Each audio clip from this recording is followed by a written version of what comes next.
Can you imagine? The one who takes everything you have, not an enemy, not a stranger, but the very child you sacrificed your whole life to raise. At 68, Evelyn Hart was robbed of everything by her own son. Her bank account, her home, and her dignity. He thought she was finished, but he didn't know she was waiting. If you want to know what happens when a mother pushed to the brink finally rises up, watch to the end. Like and comment the name of the city you're watching to let me know how far my story has progressed. I've told this story to exactly 3 people in my life before today. The first was a woman named Gloria at the Millhaven Women's Shelter, who sat across from me at a folding table with 2 paper cups of coffee between us and listened without saying a single word until I finished. Then she reached over and put her hand on top of mine and said, "Honey, that boy was never going to be who you needed him to be." The second was my attorney, Frank Delaney, who heard it all through a glass partition at his downtown office and took notes in a yellow legal pad with a mechanical pencil, and when I was done, he looked at me over the rim of his reading glasses and said, "Mrs. Hart, I think you need to see something." The third was myself. At 2 in the morning, lying on a cot in a room I shared with 5 other women, whispering the whole thing into the dark because I needed to hear it out loud to believe it had actually happened. Now I'm telling you. I'm not telling it because I want sympathy. I'm 68 years old and I have been through enough to know that sympathy doesn't pay a utility bill or put groceries in a refrigerator. I'm telling it because there is something in this story that I think someone out there needs to hear. Maybe it's a warning, maybe it's something else. I'll let you decide what it is for you, but I'm going to tell it straight, and I'm not going to pretty it up, because the truth of what happened to me doesn't need decoration. It's ugly enough on its own. My name is Evelyn Hart, and for 41 years I lived in a double-wide trailer on a 2-acre lot on the east side of Clover County, a place so flat and quiet that on clear nights you could hear the grain elevator humming 3 miles away like some giant mechanical heartbeat. The trailer had been my home since 1983, when my husband Ray and I bought it with a down payment we'd scraped together from 18 months of double shifts and Sunday overtime. Ray died in 2009. A stroke, sudden, while he was sitting in his recliner watching a baseball game. The doctors said he probably never felt a thing. I felt everything. After Ray was gone, I had one constant in my life, and that constant was Derek. Derek Ray Hart, my son. Born November 14, 1981, 7 pounds and 4 ounces, screaming so loud in the delivery room that the nurse laughed and said, "That one knows exactly what he wants." She had no idea how right she was. For 27 years after his father died, I built my entire existence around Derek. I don't say that to make myself sound noble. I say it because it's the truth. And if I'm honest, really honest, some of that was my own doing. I let it happen. I encouraged it. When Derek struggled, I filled the gap. When Derek failed, I covered the wound. When Derek asked, I gave. I told myself it was love, and it was, in the beginning. But somewhere along the way, love became something else. Something that looked like love on the surface, but functioned more like surrender. I paid off Derek's first car loan when he was 24 because he'd lost his job at the distribution center and couldn't make the payments. That was $2,300. I paid his rent for 7 months when he and his then-girlfriend Cassandra split up and he couldn't cover the apartment on his own. That was another $4,000. When he started his landscaping business in 2016, I gave him $12,000 from the account Ray and I had kept untouched for 15 years as emergency savings. Derek called it an investment. He signed a paper that said he'd pay it back with 5% interest within 3 years. He never paid back a cent. I never asked him to. That was my mistake. I thought asking would damage something between us. I thought the act of asking would mean I didn't trust him. And I wanted so desperately to trust him that I let the debt dissolve just to protect the feeling of closeness between us. That closeness, it turned out, was largely something I had invented. The first sign that something was wrong, the first sign I let myself actually see, anyway, came in the spring of 2 years ago when I noticed my checking account balance was lower than it should have been. Now, I'll be honest. At 68, I wasn't doing spreadsheets. I kept a running mental tally of what I had, what the bills were, what was left over. I'd done it that way for 40 years, and it had never failed me. I knew my numbers the way some people know hymns, not by reading them, but by heart. So when I logged onto the bank's website to check my balance before paying my electric bill, and the number on the screen was $312 less than what I'd calculated, I didn't panic. I thought I'd miscounted. I thought maybe the phone company had pulled their payment a day early. I went through the transaction history. There it was. A withdrawal. $312, made at an ATM 3 towns over. The date was a Tuesday. On that Tuesday, I had been home all day. I had not left the property. I stared at the screen for a long time. Then I called Derek. He answered on the third ring, his voice bright and easy the way it always was when he didn't know yet what you were calling about. "Hey, Mom, what's up?" "Derek," I said, keeping my voice steady. "Did you use my debit card?" There was a pause, just a hair too long. "What?" "My debit card. There's a withdrawal from Tuesday that I don't recognize. $312 from an ATM in Harlan." Another pause. "Oh yeah," he said, and his voice shifted, just slightly, the way it always did when he was transitioning into a story. "I was going to tell you about that. I had a situation with a supplier and I needed cash fast. And I knew you had your card in the junk drawer, so I grabbed it. I was going to put it back before you noticed, but then I got slammed with this job and, Mom, I'll put it back. I'll transfer it tomorrow." "Derek, you took my card without asking me." "I know, Mom. I'm sorry. It was a split-second thing. I didn't want to bother you." I remember closing my eyes and pressing my fingers against the bridge of my nose. I remember thinking, this is not the first time. I remember thinking that, and then immediately pushing the thought away. "Just let me know next time," I said, "please." "Absolutely. Mom, you know I would never... You know I've got you, right? You're my number one. Always." He transferred the $312 the next day, and I let myself believe that was the end of it. It wasn't. Over the next 4 months, I found 7 more unauthorized transactions. They ranged from $60 to over $400. Each time, Derek had an explanation, a supplier, a deposit for a job, an emergency with his truck. Each time, he promised to pay it back. Sometimes he did. Smaller amounts quickly, just enough to keep me from drawing a clear line. That, I came to understand much later, was intentional. He was managing me the way you manage a person who might otherwise become a problem. Small payments here and there, not enough to cancel out the total, but enough to keep me from becoming alarmed. Enough to give me something to point to when the doubt crept in. See? He paid back the 60. He paid back the 120. He's trying. In September of last year, Derek came by the trailer on a Sunday afternoon. He brought a bag of groceries. Nothing fancy, just a rotisserie chicken from the grocery store and a half-gallon of orange juice and a box of those butter cookies I like. He sat at my kitchen table and we talked for 2 hours about nothing important. His business. The weather. A neighbor's dog that kept getting into my garden. Normal things. Easy things. It felt like the old days when Derek was young and we'd sit at the same table after dinner and he'd tell me about school or whatever was on his mind, and I'd listen, and it felt like the two of us were enough. Like we were a complete unit, just the two of us against whatever came. When he got up to leave, he hugged me. He held on longer than usual. "I love you, Mom," he said into my shoulder. "I love you too," I said. He left. I stood at the screen door and watched his truck back out of the gravel drive and turn onto the county road. I watched until the taillights disappeared. What I didn't know, what I had absolutely no way of knowing while I stood there with that warm, fragile feeling in my chest, was that Derek had spent part of that afternoon going through my filing cabinet in the back bedroom while I was rinsing dishes in the kitchen. He had found my bank statements. He had found my account numbers. He had found the information he needed. Well, 3 weeks later, I went to the bank to withdraw $300 for a plumber who was coming the following Monday to fix a slow drain under the bathroom sink. The teller, a young woman named Brianne, who had helped me for years and always asked about my tomatoes, looked at her screen, then looked at me, then back at the screen. "Mrs. Hart," she said carefully, "can you give me just 1 moment?"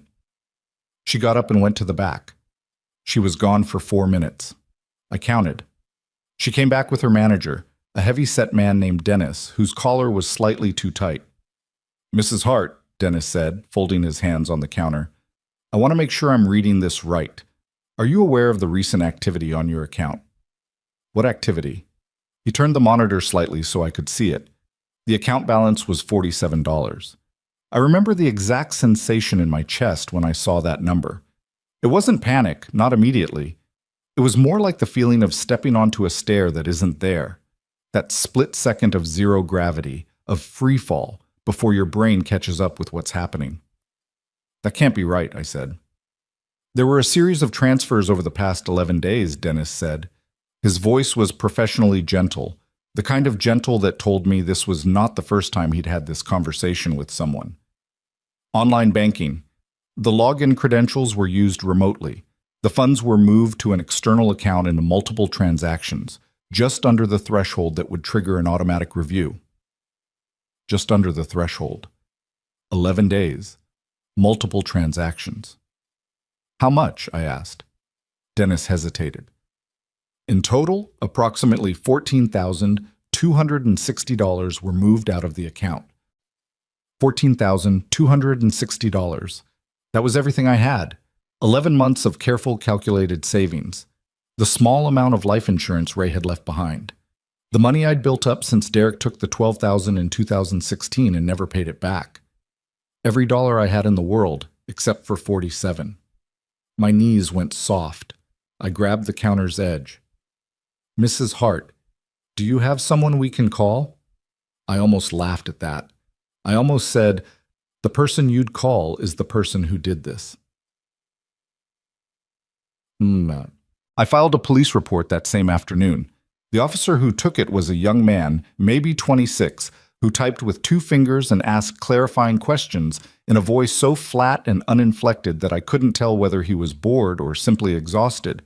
He explained that bank fraud investigations could take months, that the transfers had been made using login credentials, which complicated things, that without more direct evidence of who specifically accessed the account, it would be difficult to move quickly. "Do you have any idea who might have done this?" he asked. I sat with that question for a long moment. "My son," I said. The officer looked up from his keyboard. "Your son," he repeated. "His name is Derek Hart. He's 42 years old. He was at my home approximately 3 weeks ago and had access to my filing cabinet where I keep my account information." The officer typed something, then he looked at me with an expression I couldn't quite categorize. Not quite pity, not quite skepticism, something in between. "Mrs. Hart, are you certain you want to pursue this? Because if it does turn out to be a family member, it can get—" "I know what it can get," I said. "Please take down the name." He took down the name. I called Derek from the parking lot outside the police station. He didn't answer. I called again. Nothing. I texted, "Derek, I need you to call me right now. This is serious." The message showed as delivered. Then, a few seconds later, as read. He never called back. The trailer. I have to tell you about the trailer, because that was the part I didn't see coming, even after everything else, even after the bank account, even after the police report, even after 3 days of calling and getting nothing. I still had the trailer. I still had the 2 acres and the worn floorboards and the garden on the south side where I grew tomatoes and snap beans every summer. I still had Ray's recliner in the corner of the living room. I still had home. Or so I believed. On a Friday morning, 7 days after the bank account, a truck I didn't recognize pulled into my gravel drive. 2 men got out. Professionals, polite, clipboards in hand. One of them knocked on my screen door. "Ma'am, we're from Pemberton Property Management. We're here to do an initial walkthrough for the new owner." I stared at him through the screen. "New owner?" I said. "Yes, ma'am. This property changed hands last Thursday. We were told the current occupant was aware of the transfer." I felt the ground shift again. That same zero-gravity sensation. "I am the current occupant," I said slowly. "I am Evelyn Hart, and I have owned this property since 1983. The man with the clipboard looked uncomfortable. He pulled out a document and held it up to the screen. "Ma'am, we have a signed deed of transfer dated last Thursday. The seller listed is Evelyn M. Hart." Let me see that. He passed it through the gap in the door. I looked at it.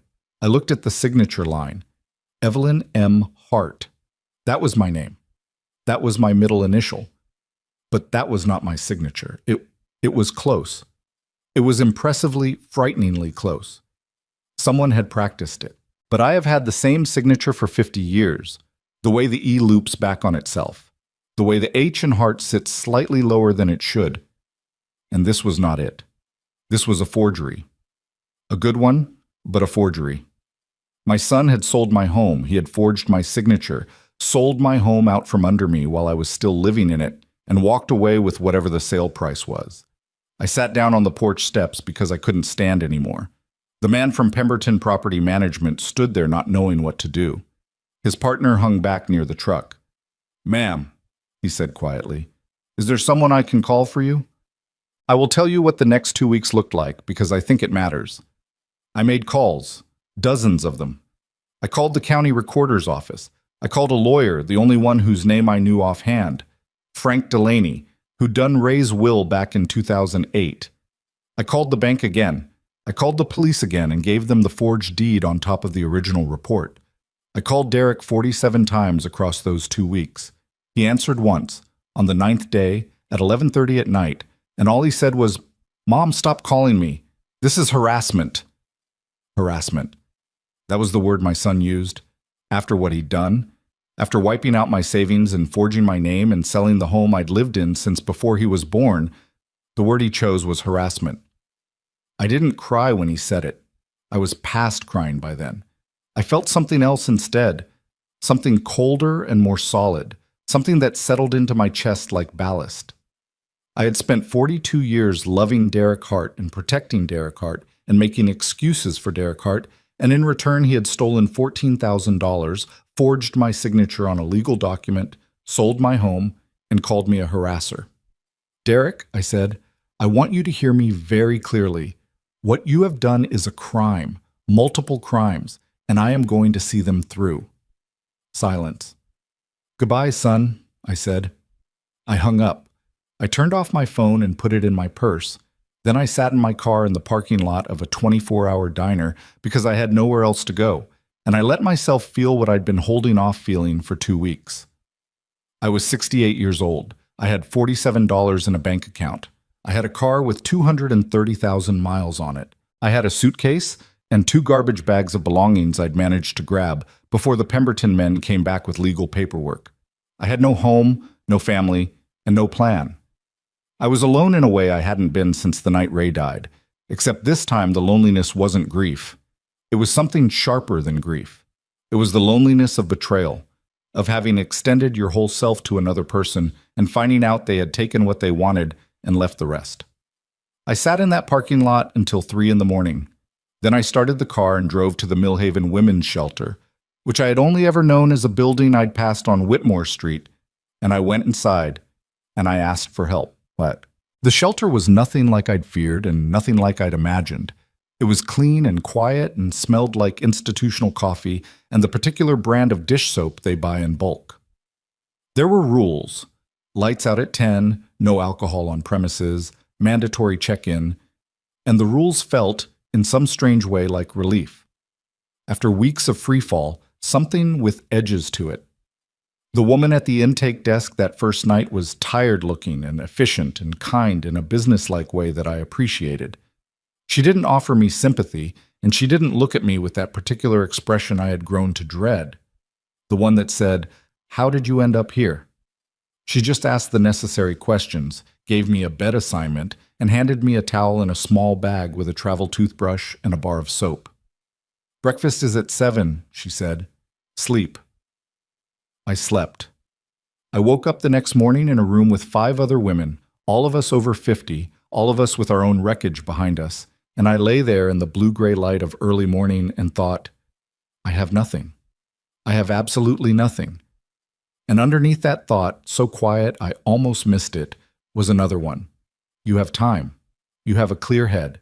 And you have 40 years of documents in a suitcase. That was the thing about me that Derek had underestimated. He had looked at me and seen an old woman in a trailer, a soft target, someone who would be devastated and confused and too ashamed to fight back, someone whose world was small enough that destroying it would be easy and rebuilding it would be impossible. He wasn't entirely wrong. I was devastated. I was confused, at least in the beginning. And the shame, I'll be honest about the shame, because I think anyone who's been in this situation knows it. The shame was its own kind of weight. The shame of being someone whose child did this to her. The shame of not having seen it coming. The shame of sitting in a shelter bed at 68 years old. But Derek had made one fundamental miscalculation about his mother. He thought I had nothing left. He forgot about the box. The box was a gray plastic storage container about the size of a shoebox but deeper that had lived on the top shelf of my bedroom closet for 22 years. I'd shoved it up there in 2003 when I was reorganizing, and I hadn't looked inside it since. It held, as far as I remembered, a collection of old documents, insurance records, a copy of Ray's discharge papers from the Army, property records going back to the original deed on the trailer, a few envelopes that I'd filed away and half forgotten. I'd grabbed it automatically, on instinct, when I was throwing things into bags in the hours before the Pemberton men came back. It wasn't a considered decision. My hands just reached for it.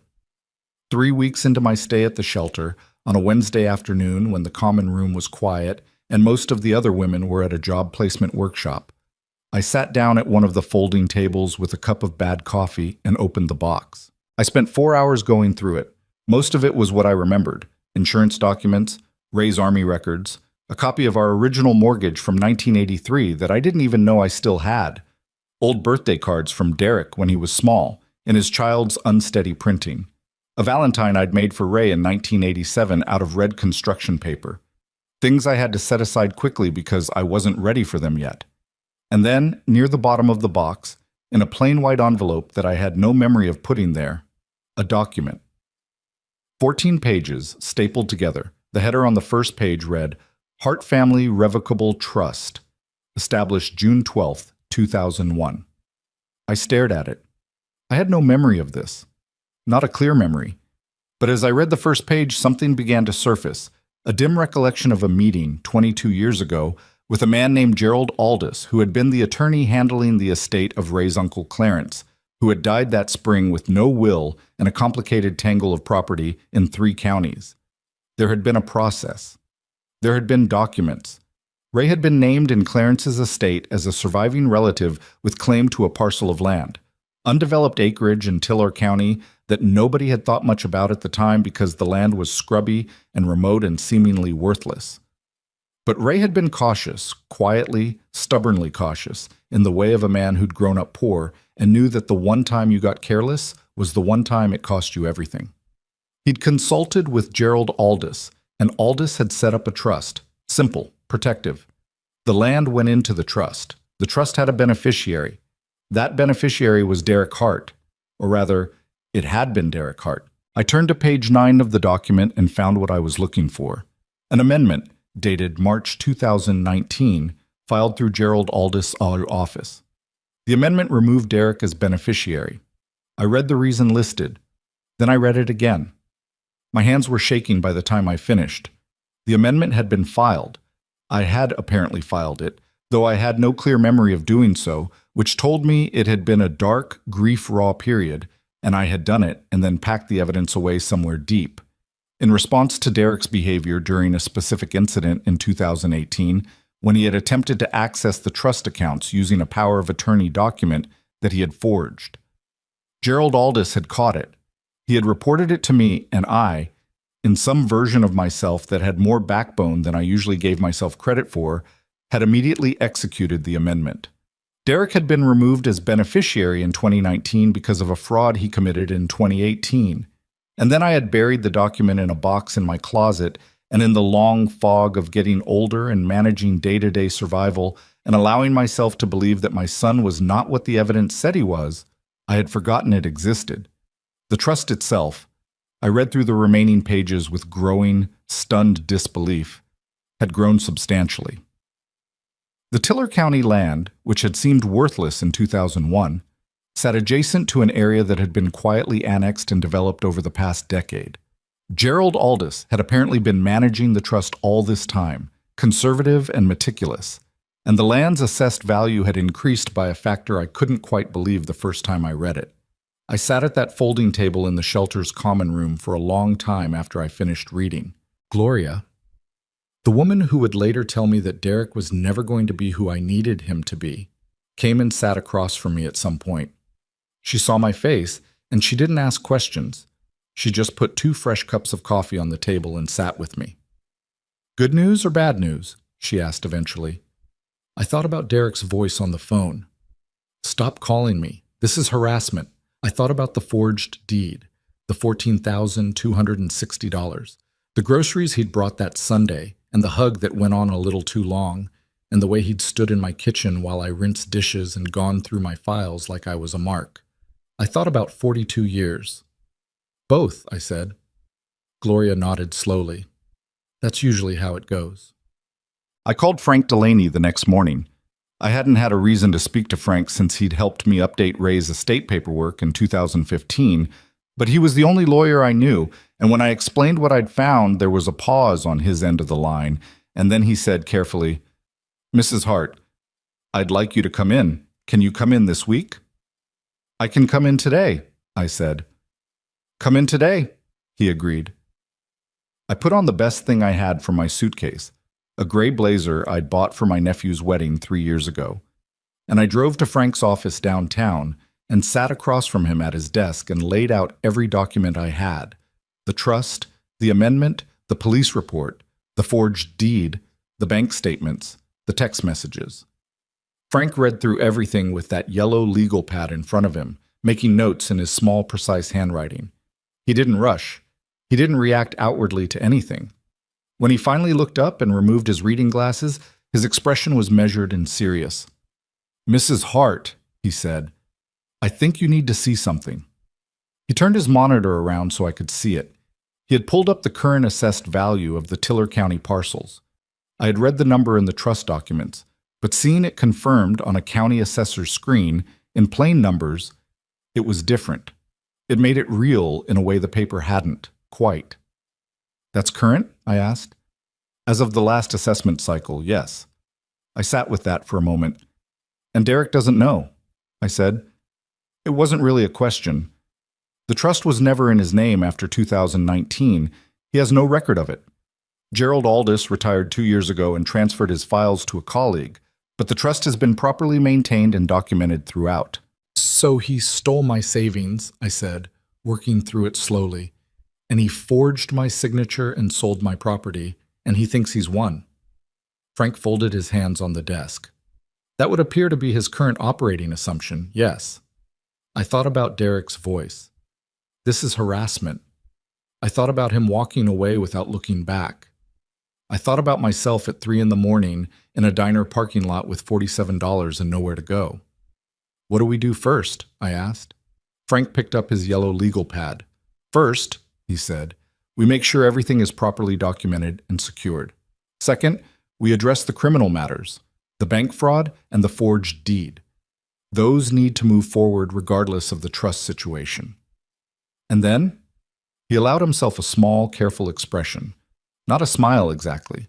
Something more like the satisfaction of a man who had been practicing law for 30 years and occasionally got to watch the right thing happen. "And then," Frank said, "we wait. Because sooner or later, Mrs. Hart, your son is going to hear about this land." I thought about that.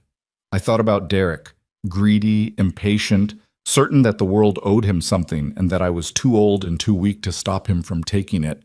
I thought about what it would feel like to watch him walk into a trap he'd built himself, brick by brick, out of every choice he'd ever made. "How long?" I asked. "These things move at their own pace," Frank said, "but I wouldn't worry too much about the timeline." He leaned forward slightly. "The document says what it says, Mrs. Hart, and what it says is very clear." I nodded. I gathered my papers carefully and put them back in the white envelope. I stood up, smoothed the front of my blazer, and picked up my purse. "Thank you, Frank," I said. "Mrs. Hart," he said, standing as I turned toward the door. I looked back at him. "For what it's worth," he said, "I think you're one of the strongest people I've ever had in that chair." I didn't say anything to that. I just nodded once and walked out. But in the elevator down to the parking garage, alone, I pressed my back against the wall and closed my eyes, and let out a breath that felt like it had been lodged somewhere behind my ribs for months. I wasn't finished. I was 68 years old, and I had $47 in a storage box and a document that my son didn't know existed, and I was not even close, finished. Frank Delaney was not a man who used the word patient lightly.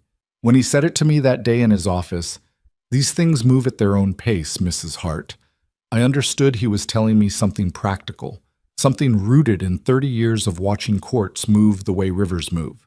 Mostly slow, occasionally violent, never on anyone's schedule but their own.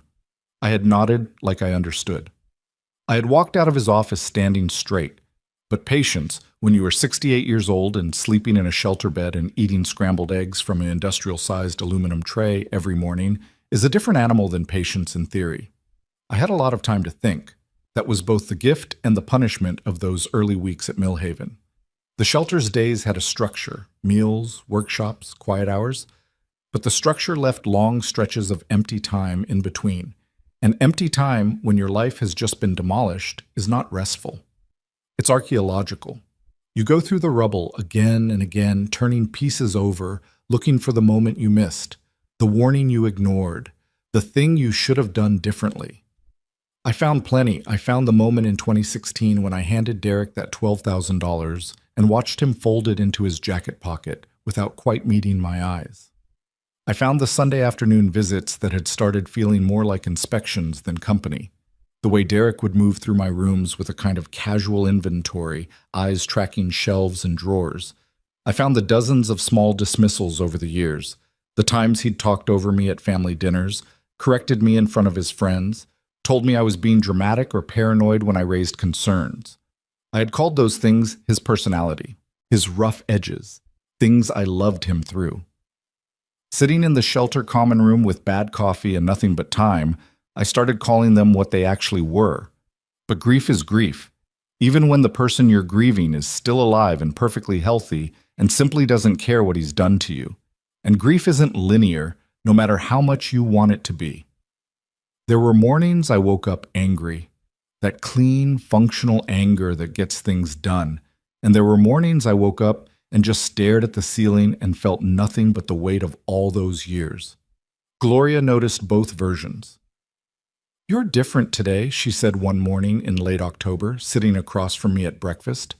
She was a sturdy woman in her early 60s, with close-cropped gray hair and reading glasses she kept on a beaded chain. She'd been at the shelter longer than almost anyone, working as a volunteer coordinator after aging out of the residential program. She had her own wreckage: an ex-husband who'd drained their joint accounts and disappeared, a daughter who'd stopped speaking to her for reasons she described only as complicated. She did not offer easy comfort, and I appreciated her for it. "Different how?" I asked.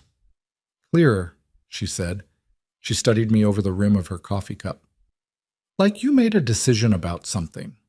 I thought about Frank's office, about the trust documents in the white envelope, now locked in the shelter's document safe, along with my other important papers, about the number on the county assessor's screen. "I think I did," I said.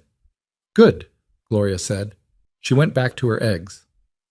"Anger is better than sad. Sad just sits there. Anger at least moves." She was right. I was learning that anger, properly directed, is not destructive. It's structural. It gives you something to organize yourself around. I was organizing. Frank called me the second week of November with an update on the criminal investigation. His voice was measured, but I'd been listening to it long enough by then to hear the thing underneath the measure. A controlled satisfaction, the tone of a man whose paperwork was going in the right direction. "The forgery investigation has moved faster than I expected," he said. "The county sheriff's office brought in a documents examiner. The signature on the deed transfer has been formally identified as inconsistent with your authenticated signature samples."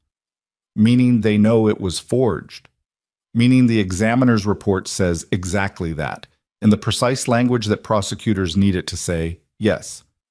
I was sitting in a small phone room off the shelter's main hallway. 3 walls and a curtain and just enough quiet to have a real conversation. I pressed the phone harder against my ear. And Derek?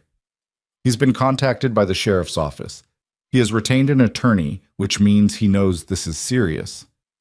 What kind of attorney? A criminal defense attorney, Frank said. Someone out of Brenham. Reasonably competent, from what I understand. His name is Caulfield. I filed that away. Caulfield. Frank, what's the timeline on the bank fraud? The bank's fraud division has completed their internal investigation and referred the matter to the DA's office. The login credentials were traced to a device registered in Derek's name. Combined with the ATM withdrawals and the pattern of smaller transactions you documented over the preceding months, it builds a picture, Mrs. Hart. It's not one action, it's a pattern. And patterns are what prosecutors like. Well, I thought about Derek sitting somewhere, his apartment, or maybe some newer, nicer place he'd rented with my money. Talking to his criminal defense attorney, working out what to say. I wondered if he was scared. I wondered, honestly, if he was. I thought I knew my son well enough to guess the answer, and the answer was, not yet. Not fully.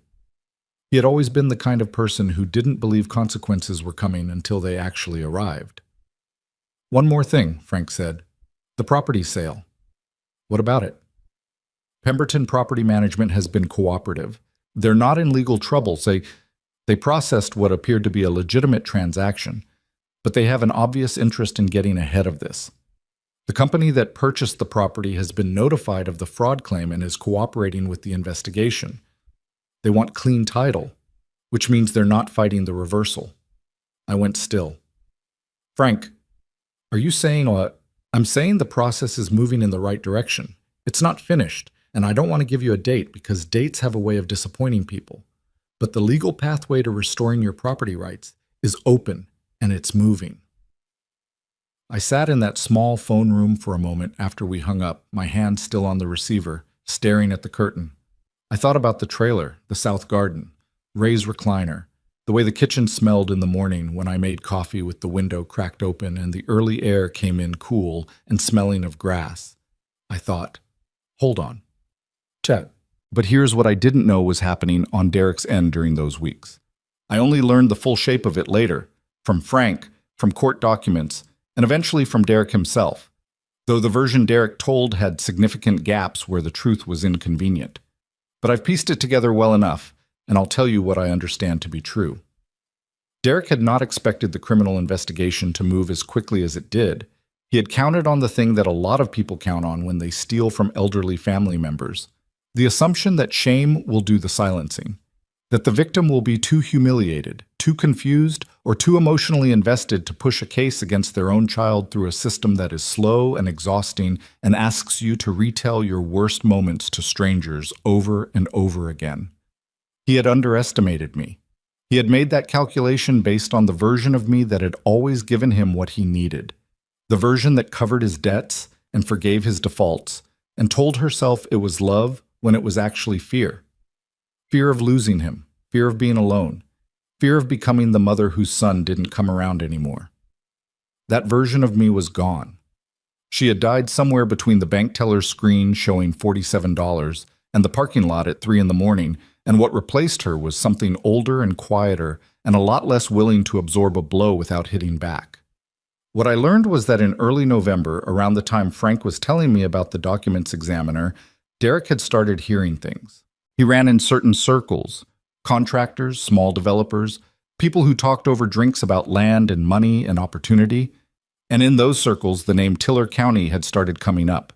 Not in connection with anything specific yet, just as a place that was moving, a place where land was changing hands and values were shifting in ways that suggested something larger was coming.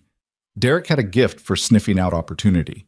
It was one of the things that had made him seem promising for years. That restless, acquisitive intelligence, always looking for the angle, the opening, the deal. It was also one of the things that had ultimately destroyed him. Because a person who sees everything as an angle eventually starts seeing people that way too. He made some calls. He talked to a guy who knew a county planning official.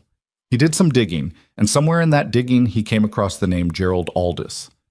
The connection was loose at first, a property filing, a trust reference, a name attached to acreage in Tiller County.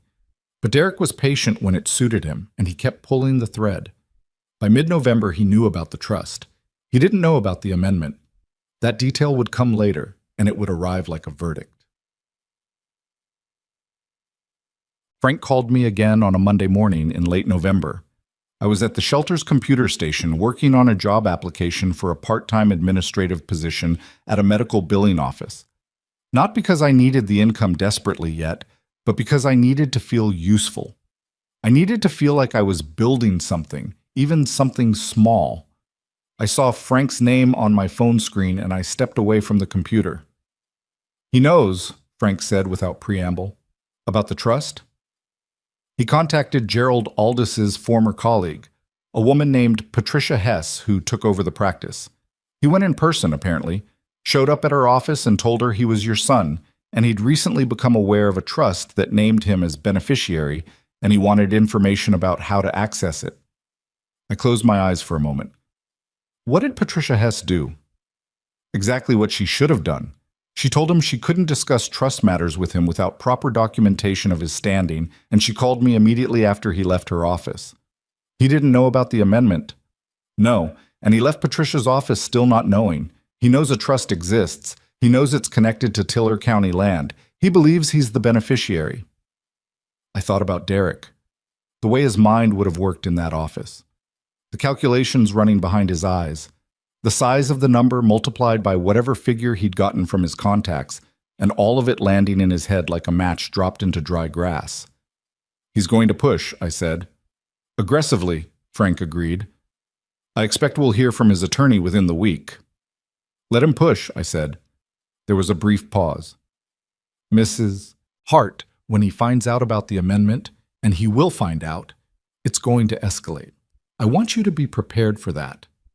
"I've been preparing for 42 years, I said. "I think I can manage another few weeks." Caulfield, Derek's attorney, contacted Frank on a Thursday. Frank relayed the conversation to me in detail because he knew I wanted every word. Caulfield had been professional but aggressive, using the tone of a man accustomed to moving things through sheer forward pressure.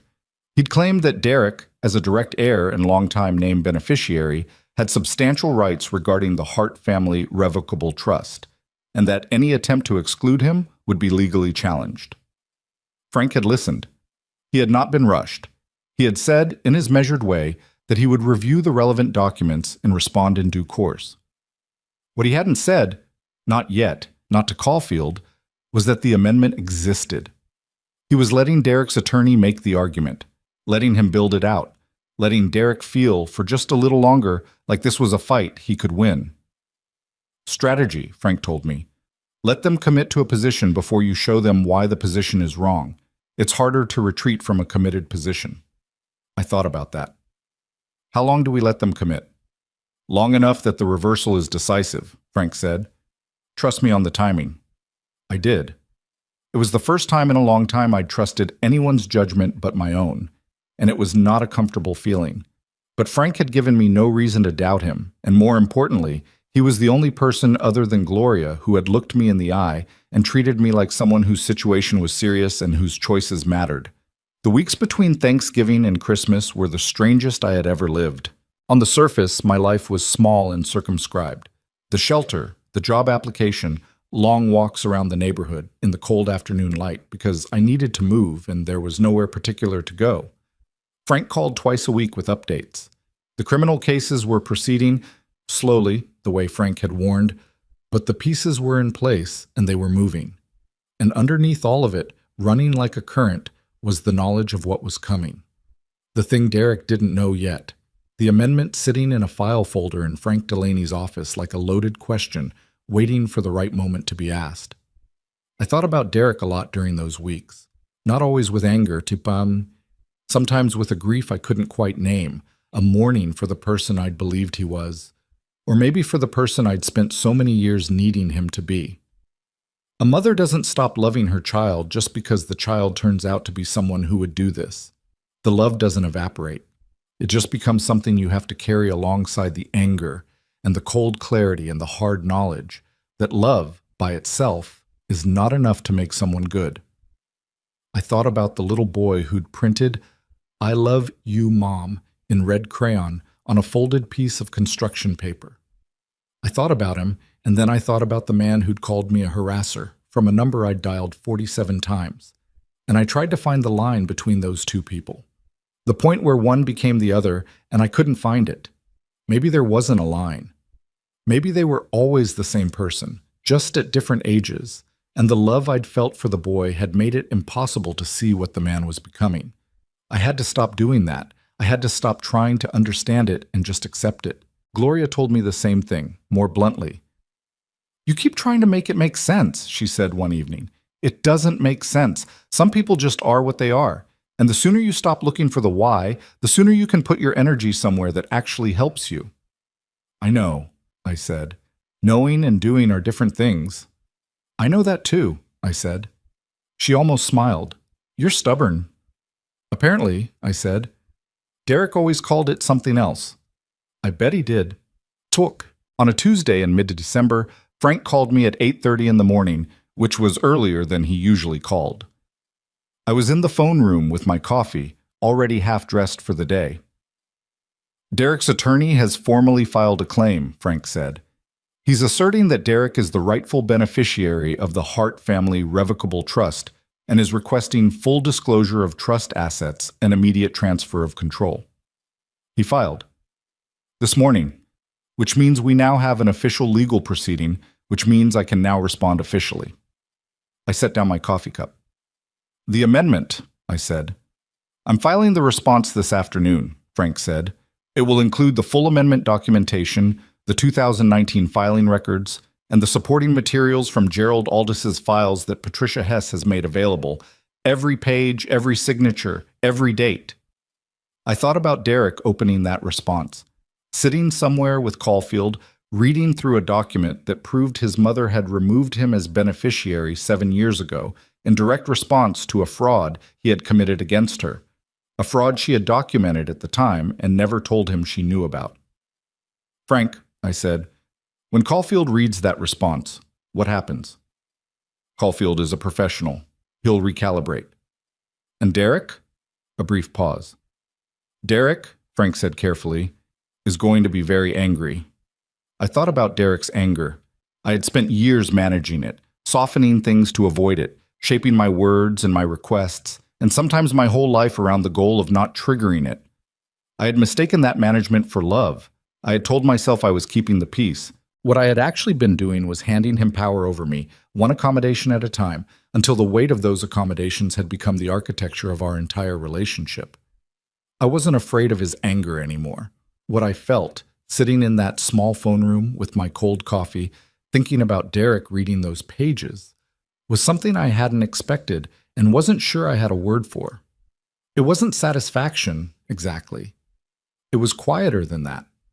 It was the feeling of a door closing. A thing finally ending the way it should have ended years ago, the way it would have ended if I had been braver or clearer or less determined to hold on to something that was already long gone. "Let him be angry," I said. "Yes," said Frank. "Let him." I hung up. I sat for a moment in the quiet. Then I picked up my coffee, finished what was left of it even though it was cold, stood up, and went to find Gloria. She was in the common room, sorting through a box of donated coats for the winter distribution. She looked up when I came in, read something in my face, and set down the coat she was holding. "Well?" she said. "It started," I said. She nodded slowly. "How do you feel?" I thought about it honestly, the way I'd been learning to think about things, without the filter, without the softening. "Like I've been holding my breath for 2 months," I said, and I just breathed out. Gloria picked up the coat again. "Good," she said. "Now let's see what the boy does when the walls start closing in." Caulfield called Frank the morning after the response was filed. Frank told me about the conversation later that same day, relaying it with the careful neutrality of a man who had learned to report facts without editorializing, though I could hear something underneath the neutrality, something quiet and deliberate, like a person keeping a straight face at a card table. Caulfield had not been aggressive this time. The forward pressure was gone from his voice, Frank said. What replaced it was a more careful, probing tone. the sound of a man remapping terrain that had suddenly changed shape under his feet.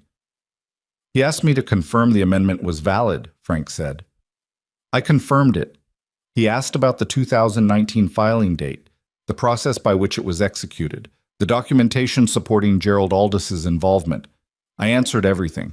All of it is clean, Mrs. Hart. Every date, every signature, every notarization. Gerald Aldis was meticulous. And then? And then Caulfield said he needed to consult with his client and would be in touch. I knew what that meant. It meant Caulfield had walked out of that phone call and gone directly to wherever Derek was and told him something that Derek had not been prepared to hear. It meant there was a conversation happening somewhere. Heated, probably, Derek's voice going up the way it always did when things weren't moving in his favor. That I was not part of and did not need to be part of. How long until they respond? I asked. Caulfield is competent, Frank said. He'll regroup quickly. I'd expect a formal challenge within 2 weeks. They'll argue the amendment was invalid, that you weren't of sound mind, that Aldis overstepped, that the process was flawed somehow. They'll find an angle. That's his job. But the amendment is valid.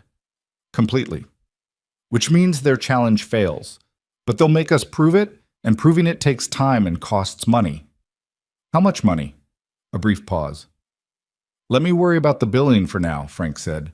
You focus on staying steady. I wanted to argue with that. I didn't like the idea of Frank carrying costs on my behalf. It felt like another version of the dependency I was trying to dismantle. But I also knew my account balance, and I knew that arguing about it right then was a luxury I couldn't afford.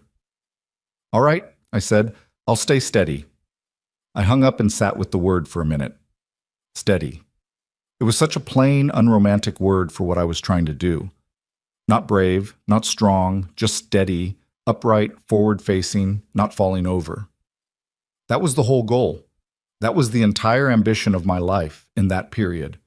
It was harder than it sounds. The challenge came 11 days later, not 2 weeks.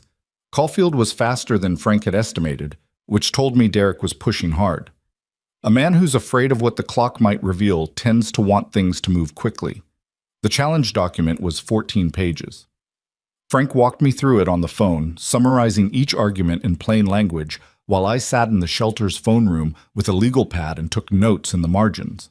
An old habit from the years when Ray and I had dealt with the trailer's mortgage, and I'd learned early that writing things down was the only way I trusted myself to remember them accurately. The arguments were, as Frank had predicted, aimed at the amendment's validity. Caulfield claimed that my mental state in 2019 had been compromised by grief and isolation following Ray's death a decade earlier, a characterization so grotesque in its inaccuracy that I had to put down my pen for a moment and breathe. He claimed that Gerald Aldis had acted outside the proper scope of his role. He claimed that the amendment had never been properly communicated to Derek, which, Frank noted dryly, was not actually a legal requirement for its validity, but was presumably included to generate sympathy. And then there was the last argument, the one that sat at the bottom of page 13 like a stone. Caulfield claimed that I had been unduly influenced by unnamed third parties to execute the amendment against my own interests and my son's rightful inheritance. Unduly influenced. I read the phrase 3 times. He's saying someone manipulated me into doing it, I said. That's the claim, yes, Frank said. It's the weakest argument in the document, legally speaking, but it's designed to be damaging rhetorically. It paints you as confused and controllable, which is exactly the image they want a judge to have. It's also exactly backwards, I said. I was unduly influenced for 42 years. The amendment was the first time I did something completely on my own. I know, Frank said, and we'll make sure the record reflects that. What I didn't tell Frank, what I barely told myself, was that reading that argument had cracked something open in me that I'd been keeping shut. Not because it was convincing, but because it was so specifically, surgically designed to use my own vulnerabilities against me. To take the years of accommodation, the history of being managed and softened and talked out of my own instincts, and weaponize them into a legal narrative that said, this woman can't be trusted to make her own decisions. Derek knew that story. He had lived inside it. He had helped write it. And now he was filing it in court. I put the legal pad face down on the table and pressed both hands flat on the back of it, and stayed like that for a while. Frank filed our response to the challenge on a Thursday in mid-January. I know the date because I wrote it in the margin of my legal pad and circled it, January 16th. Response filed. The response was comprehensive. Frank had obtained Gerald Aldis's complete case files through Patricia Hess. He had secured a sworn statement from Gerald Aldis himself. Retired but sharp, living in a house outside Brenham, apparently furious when he heard what Derek had attempted in 2018 and again now. The statement detailed every step of the 2019 amendment process: my request, the meetings, the documentation, the notarization. Aldis described me in his careful legal language as clear-minded, deliberate, and fully informed of the consequences of the amendment. The response also included something Caulfield had not anticipated: the 2018 incident report.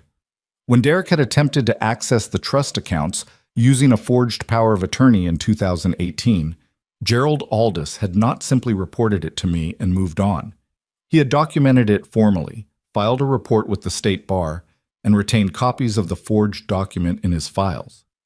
That document, Derek's forged signature on a power of attorney bearing my name, sat now in Frank's response as Exhibit C, cross-referenced against the handwriting analysis already commissioned in connection with the forged property deed. One forged document could be minimized, explained away, called an aberration. Two forged documents separated by 6 years executed against the same victim formed a pattern. Patterns, as Frank had told me, were what prosecutors liked. Patterns were also, it turned out, what judges noticed. Bartsid, I need to tell you about the phone call because it changed something. It was a Sunday. Late afternoon, the light already going thin and gray outside the shelter's narrow windows. I was sitting on my cot going through a stack of papers. I had developed the habit of reviewing my documents periodically, partly out of practicality and partly, I think, because the act of handling them made me feel less powerless. When my phone rang. The number was Derek's. I stared at it for 4 rings. My thumb hovered.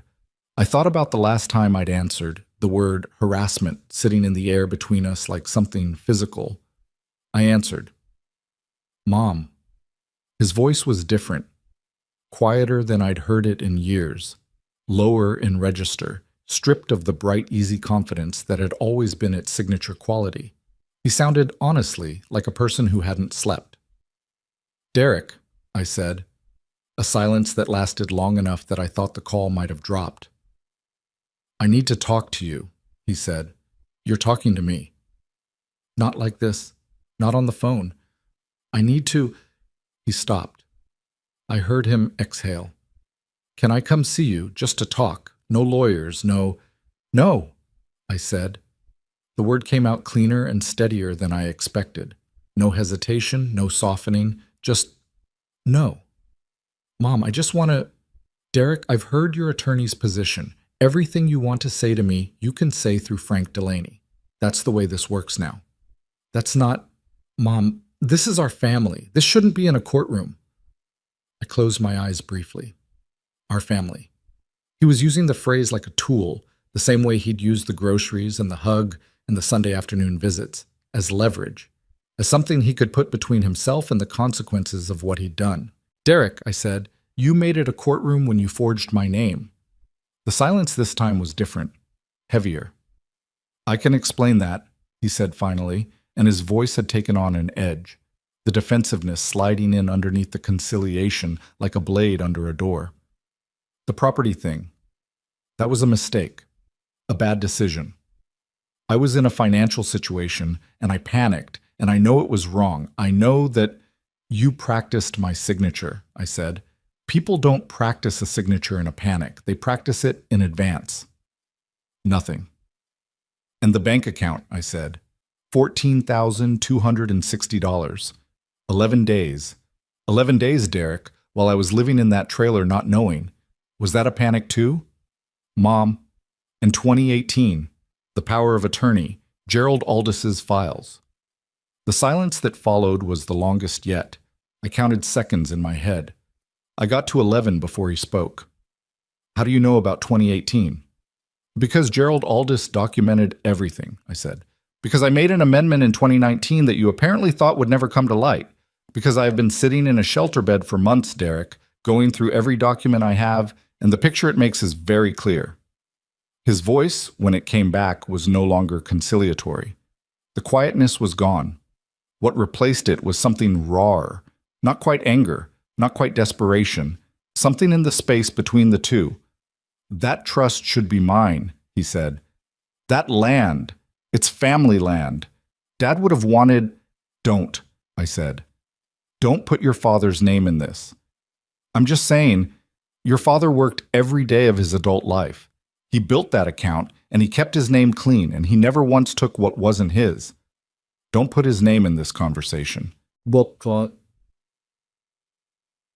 I was gripping the phone hard enough that my hand ached.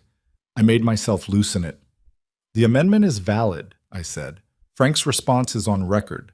Everything Gerald Aldous documented is on record. The handwriting analysis is on record. Whatever you and Caulfield decide to do next, do it through the proper channels. Don't call this number again unless it's through an attorney. Mom, please.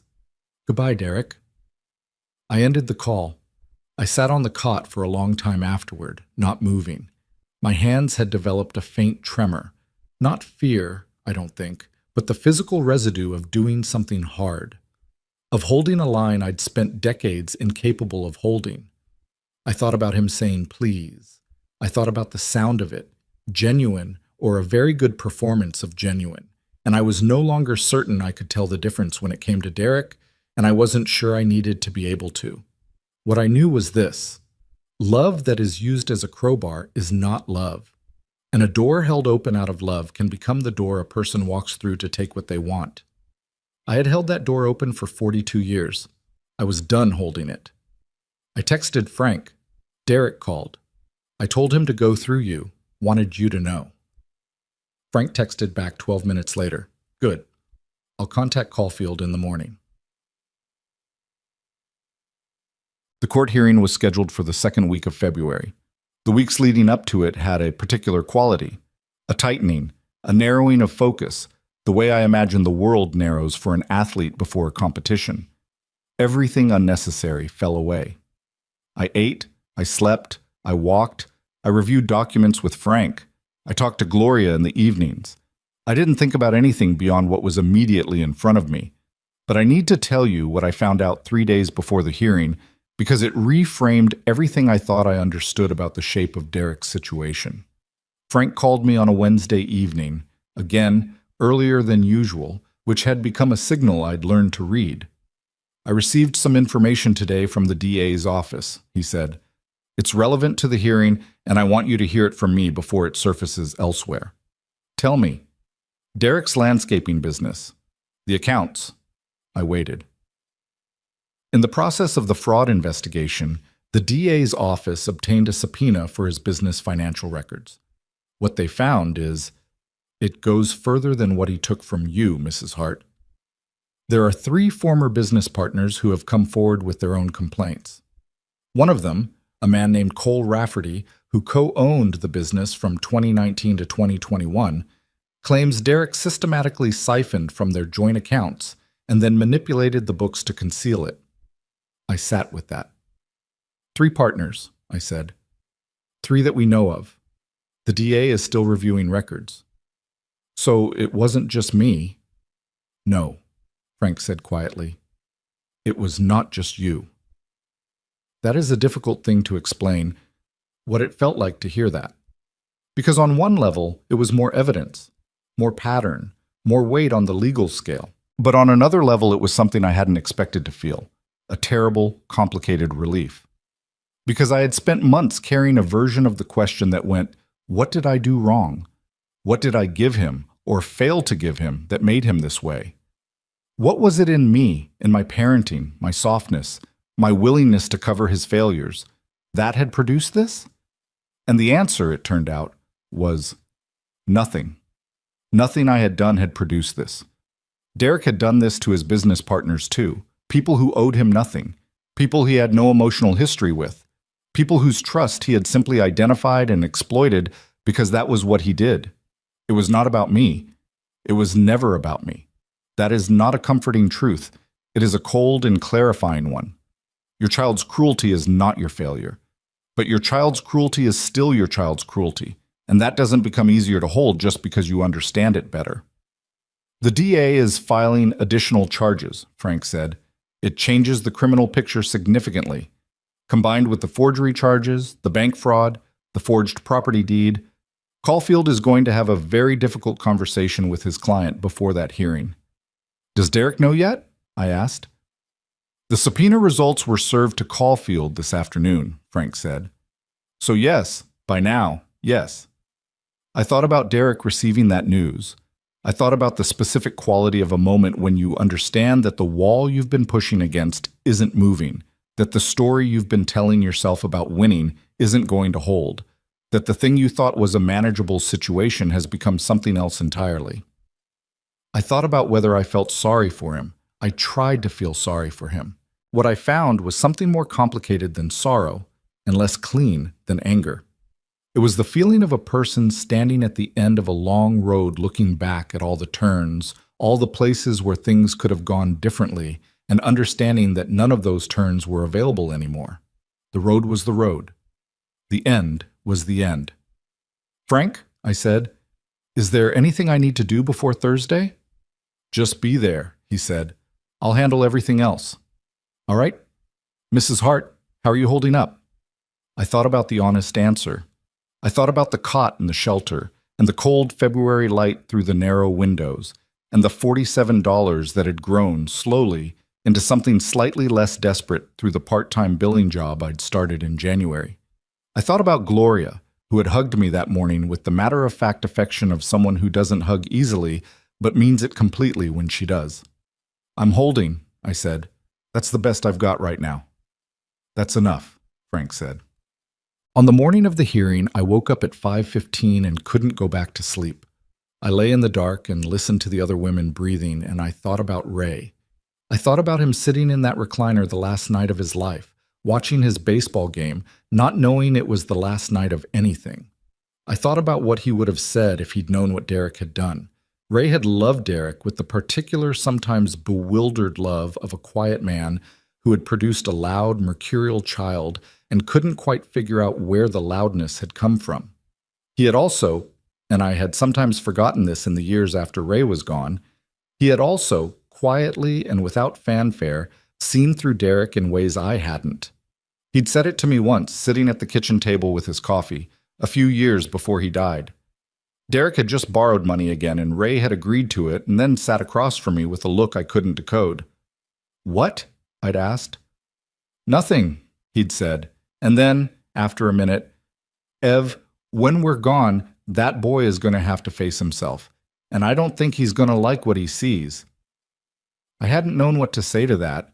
I'd told Ray he was being too hard on him. Lying there in the dark at 5:15 in the morning, I thought, Ray, you were right. You were right about all of it. I got up, got dressed, put on the gray blazer, and went to court. The courtroom was smaller than I'd imagined. Wood paneling, fluorescent lights, the particular institutional smell of old paper and floor wax. Frank was already there when I arrived, his yellow legal pad in front of him, his reading glasses on, 3 neat stacks of documents to his right. I sat beside him. Across the room, at the opposing table, was Caulfield. Compact, precise, dark suit. Beside him was Derek. Derek was wearing a jacket I didn't recognize. He'd cut his hair. He looked, on the surface, composed. But I had looked at Derek's face for 42 years, and I knew the set of his jaw when he was afraid. He was afraid. He didn't look at me when I sat down. He looked straight at the judge's bench. I watched him for a moment. This man I had brought into the world. This man I had driven myself into poverty, trying to protect and support. This man who had forged my name and drained my account and called me a harasser. And I let myself feel what I felt. It was not triumph. It was not grief. Not right then. It was something quieter and heavier. The kind of feeling that doesn't have a clean name but settles into your bones and stays. The judge entered. We stood. We sat. And then it began. The first thing Frank did was lay the amendment on the record. Clearly, methodically, without drama. Date, process, legal basis, Gerald Aldis's sworn statement, notarization records. Every piece in place, every page accounted for. The judge read through the key documents with the focused attention of someone who had seen a lot of legal filings and recognized when one was airtight. Caulfield made his arguments. He was competent and measured, and I gave him credit for that. He was working with what he had, and what he had wasn't much. The undue influence claim went first. The judge dismissed it within minutes of Frank's rebuttal, citing the specificity and detail of Aldis's documentation. The mental competency claim fared no better. Frank had obtained my medical records from 2019, clean and clear, and entered them without comment. Then the judge looked up from the documents and he looked at Caulfield, and he said something I will remember for a very long time. "Counselor, your client's name appears on a forged power of attorney from 2018 in connection with the same trust, and on a forged property deed from last year in connection with the same victim. He is currently facing criminal fraud charges in 2 separate proceedings, and you're asking this court to find that the 2019 amendment, which was executed in direct response to the 2018 incident, is invalid. Do you understand my difficulty with that argument?" Caulfield's jaw tightened slightly. "Your Honor, my client maintains—" "I understand what your client maintains," the judge said. "I'm asking if you understand why this court is not persuaded." A silence fell over the room. I looked at Derek. For the first time since I'd sat down, he looked at me. And in his eyes, in the face I had loved since before I'd seen it, since he was nothing but movement and heartbeat inside me, I saw the exact moment he understood that it was over, not a gradual realization, a single, hard moment of comprehension, like a door slamming shut. I had wanted, for a long time, to feel something triumphant in that moment. I had imagined it would feel like justice landing where it should. What it actually felt like was loss. A specific, irreversible, necessary loss. The kind you choose because the alternative is worse. The kind that doesn't stop hurting just because it was the right thing. I turned back to face the judge, and I kept my face as still as I could, and I waited for him to speak. The judge ruled from the bench. He didn't take it under advisement. He didn't schedule a follow-up hearing or request additional briefing. He looked at the documents Frank had laid before him, looked at Caulfield's increasingly thin arguments, and ruled right there in that small wood-paneled courtroom on a Thursday morning in February, while the fluorescent lights hummed overhead, and I sat with my hands folded in my lap and tried to breathe normally. The amendment was valid. Derek Hart had no standing as beneficiary of the Hart Family Revocable Trust. His claim was dismissed. Frank collected his documents into neat stacks with the unhurried precision of a man who had expected exactly this outcome.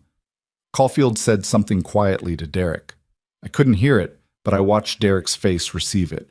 The fear I'd seen earlier had curd-pulled into something else, something tighter and darker, the expression of a person recalibrating not just a legal strategy, but something closer to their entire understanding of how the world was supposed to work. He had believed, I think genuinely believed, that the trust would be his, that whatever obstacles existed were surmountable, that he could pressure and maneuver and lawyer his way through it the same way he'd pressured and maneuvered his way through everything else in his life, including me, especially me. The judge's ruling had just told him, in the clearest possible language, that there are things you cannot maneuver through, that a document signed and notarized and filed with a competent attorney in 2019 in direct response to your own documented fraud does not bend because you want it to. I watched him understand that. I watched his jaw work once, like he was going to say something, and then go still. Caulfield touched his arm lightly and said something else. Derek stood. They walked toward the door. He passed within 10 feet of me. He didn't look at me. That was the last time I was in the same room as my son. Frank walked me to my car afterward. It was cold, a flat gray February cold, the kind that doesn't have any drama to it, just pressure. And he kept pace beside me without talking until we reached the parking structure and stopped near the stairwell. "How are you?" he asked. "I don't know yet," I said, honestly. "Ask me in a week." He nodded. He understood that some things need time to settle before you can report on them accurately. "What happens now?" I asked. "Now the criminal proceedings move forward. The DA has what they need from today's ruling. It establishes the pattern formally, on the record, in a civil proceeding. That matters for the fraud case. And Cole Rafferty's complaint, combined with the two other business partners who've since come forward, it's a significant body of evidence. 3 partners now, I said. You said 2 others. A third came forward last week. A woman named Diane Howell, who co-signed on a commercial lease with Derek in 2020. Her attorney reached out to the DA's office after news of the investigation became semi-public. Frank paused. People don't tend to come forward in isolation. One person's courage makes the next one possible. I thought about that. 3 people, each of them holding a version of the same story, the same pattern of identification and exploitation, the same careful management of trust until the moment it could be cashed in. Derek had done this not once, not twice, but as a way of operating. It was not impulsive. It was not a panic or a breakdown or a moment of weakness. It was a method. The property, I said, the trailer. The civil case for the fraudulent deed transfer is separate from today's proceeding, but benefits from it. The company that purchased the property is not fighting us. They want clean title, and they want out of a transaction that was fraudulent from the start.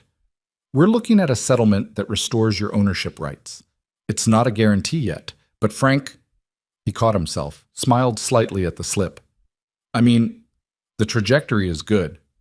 You said, but Frank, and then kept talking, I said. Long day, he said. He meant it as a deflection, but there was something tired and human in it that I appreciated. Thank you, I said. For all of this. He waved it off the way he always did when I thanked him, but I meant it in a way that went beyond the legal work, and I think he knew that. He had treated me from the very first meeting as a person whose situation was serious and whose choices mattered. In the months since I'd walked into his office in my gray blazer with a box of documents, that had meant more than I had the right words for. I drove back to the shelter in the flat gray cold, and I sat in the parking lot for a few minutes before going in, the engine ticking as it cooled, and I let myself feel what the day had been. It was not the ending. I knew it wasn't the ending. There was still the criminal case, still the property settlement, still the long administrative process of the trust and what came next.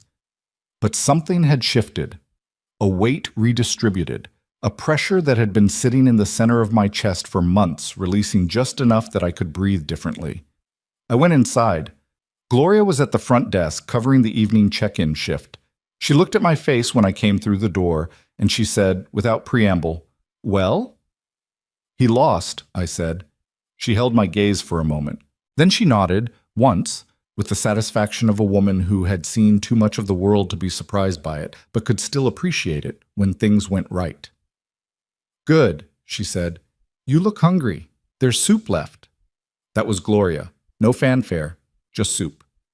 I ate 2 bowls. What happened to Derek in the months that followed was not something I watched happen.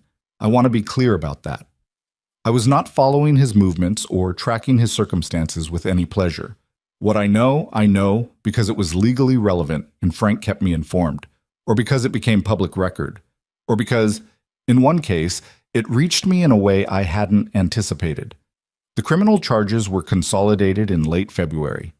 Bank fraud, forgery of a legal document, fraudulent property transfer, and the charges connected to Cole Rafferty and the other business partners were folded into a single proceeding. Caulfield, Frank told me, had filed to withdraw from the criminal case, a signal that either Derek couldn't pay him anymore, or that Caulfield had done the math and decided the case wasn't winnable enough to be worth his reputation. Derek had a public defender briefly before retaining a different private attorney, someone Frank described as less experienced than Caulfield and considerably more aggressive in a way that didn't serve Derek's interests. The aggressive approach backfired almost immediately. In early March, Derek's new attorney filed a motion challenging the DA's evidence chain in the bank fraud case, a long-shot procedural argument that the judge denied in 2 pages and appeared to find mildly irritating. The denial contained language that Frank noted quietly was not typical of a judge who was likely to be lenient at sentencing. "He's making it worse," I said, when Frank told me. "His attorney is making it worse," Frank said, "which Derek is allowing, which amounts to the same thing." I thought about Derek's pattern. The way he had always, when cornered, pushed harder instead of reconsidering. The way challenge had never prompted reflection in him, only escalation. It was the same quality that had made him a difficult child and a difficult adult. And ultimately, a person who had dug his own grave with a series of choices that each seemed, in isolation, like they might work, but accumulated into something inescapable. "What's his financial situation?" I asked. Frank paused the way he sometimes did when he was deciding how much detail served me. "The legal fees are significant. The DA's investigation of the business accounts uncovered debts that predate what he took from you. He had borrowed against the business, and those debts are now being called in. 2 of the 3 civil complaints from his former partners have moved to judgment. The money he took from you—" Frank stopped. "I'll be direct. A portion of it is recoverable through the civil judgment. The majority has been spent." I had expected that. I had not expected it to land as heavily as it did, even knowing I'd expected it. $14,260. The number had a specific gravity that didn't diminish with familiarity. "How much is recoverable?" I asked. "Realistically, perhaps 4,000 to 6,000, depending on what assets the civil process can reach. I won't pretend that's satisfying." "It isn't," I said, "but it's something." "It's something," Frank agreed. "Oh." Cole Rafferty called me in March. I didn't know who he was when I answered. An unfamiliar number, which I'd started answering again after months of letting unknown calls go to voicemail. He identified himself carefully, explained how he'd gotten my number through his own attorney who had been in contact with Frank, said he understood if I didn't want to speak to him. "What do you want to say?" I asked. A short silence. "I wanted to apologize." That was not what I'd expected. "For what?" "You didn't do anything to me."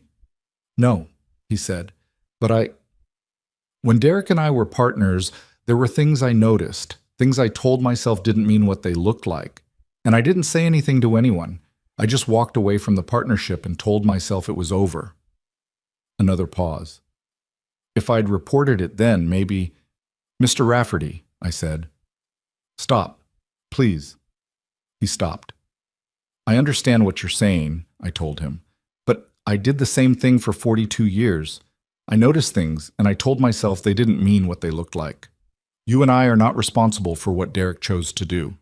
He is." The silence on his end had a particular quality, the sound of someone hearing something they needed to hear. "How are you doing?" he asked finally.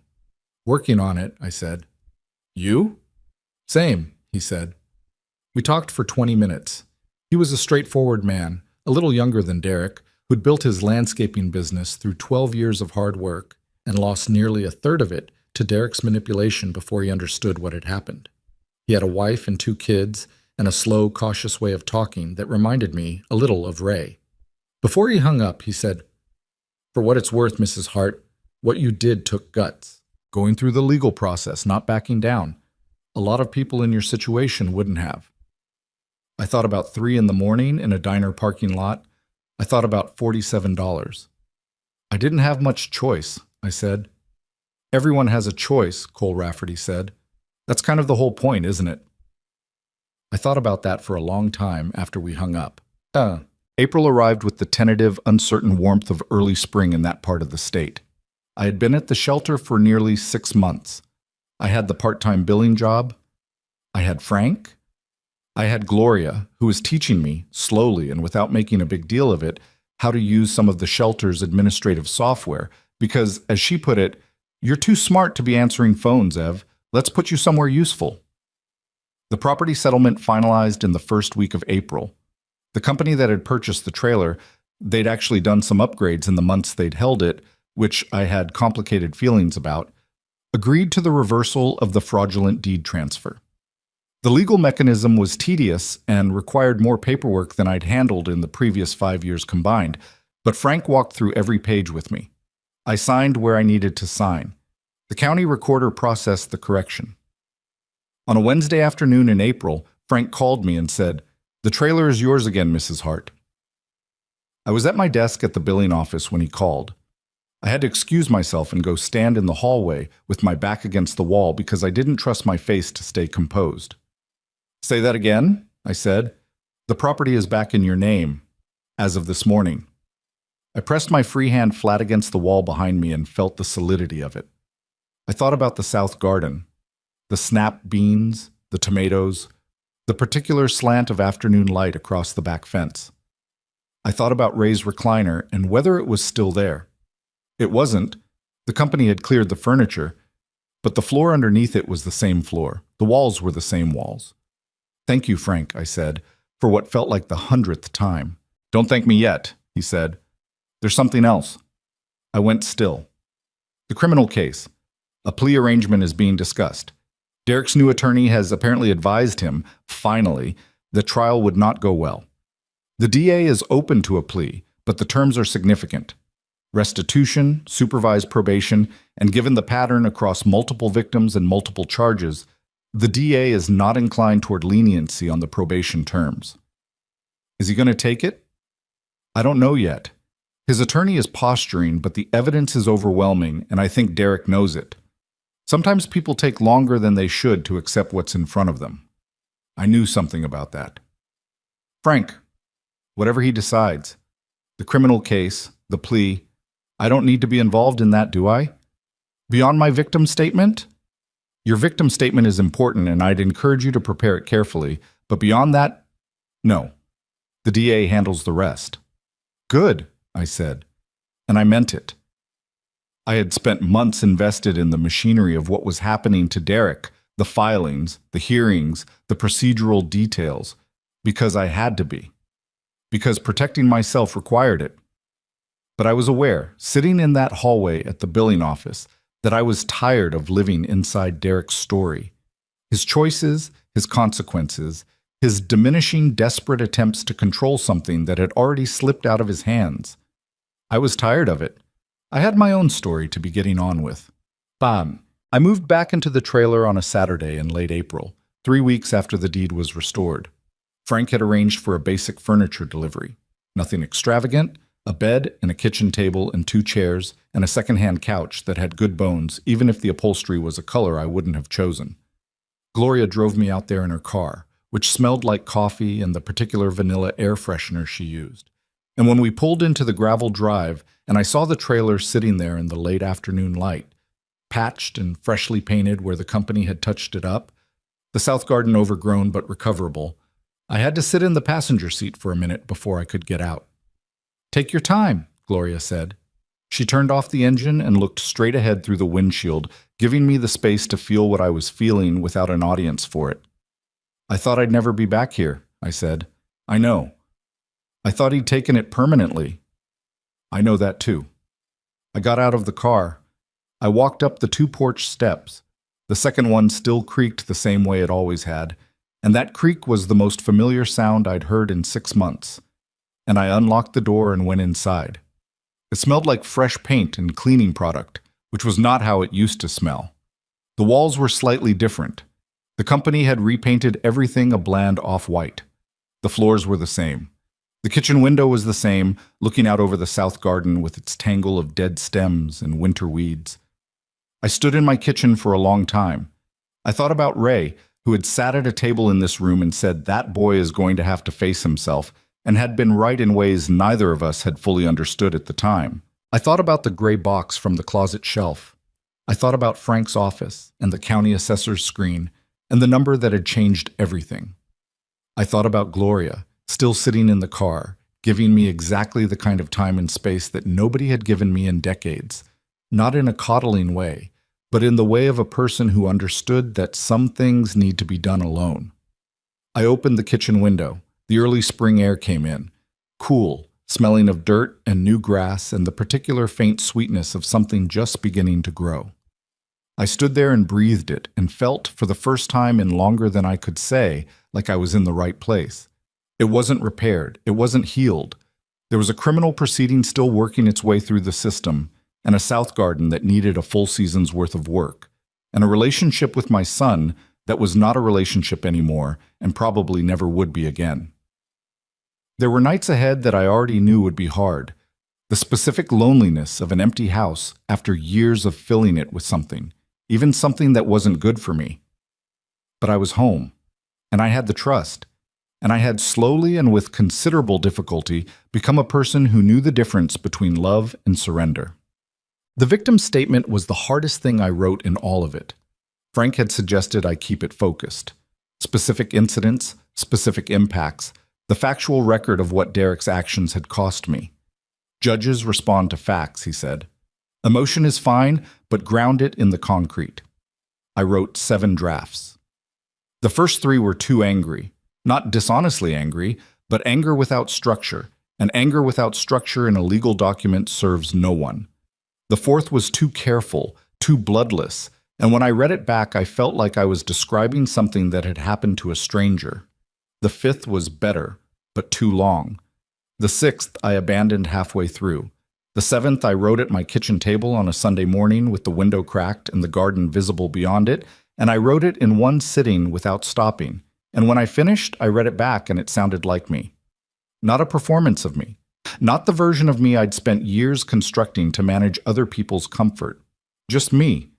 68 years old, sitting in a kitchen I'd almost lost, describing what had been done to me and what it had cost. I gave it to Frank on a Monday. He read it in front of me, which he didn't usually do with documents. He read the whole thing without speaking. When he finished, he set it down on the table between us. "This is very good," he said. "It's honest," I said. "Same thing in this context."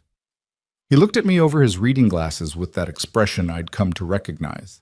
Not quite a smile, more like the quiet satisfaction of a man watching something arrive at its right conclusion. "Mrs. Hart," he said, "whatever happens in that sentencing hearing, you've already done the hard part."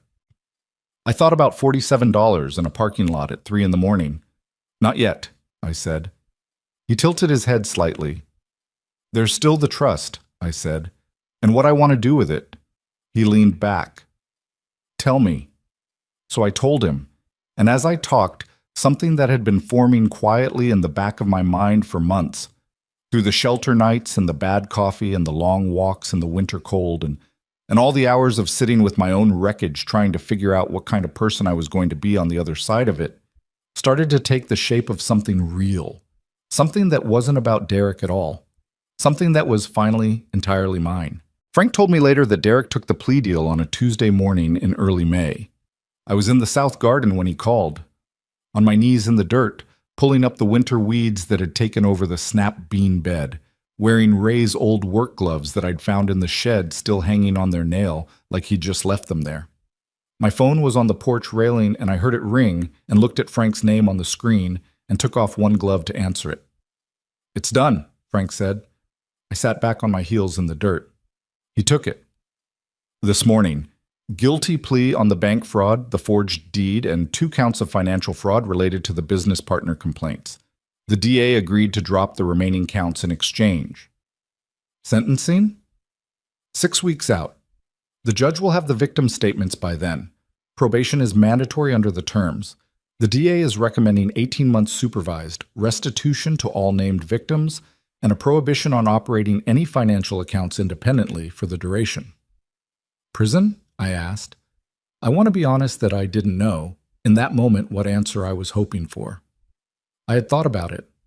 I had turned it over in the long nights in the trailer, listening to the quiet that was familiar and unfamiliar at the same time. The quiet of a home that had been through something and wasn't quite the same on the other side of it. I had asked myself whether I wanted Derek in a cell, and I had not been able to give myself a clean answer. The DA is not pursuing incarceration as a primary ask given the plea, Frank said carefully. Supervised probation, restitution, the financial restrictions. It's significant, Mrs. Hart. It's a real consequence. But he doesn't go to prison.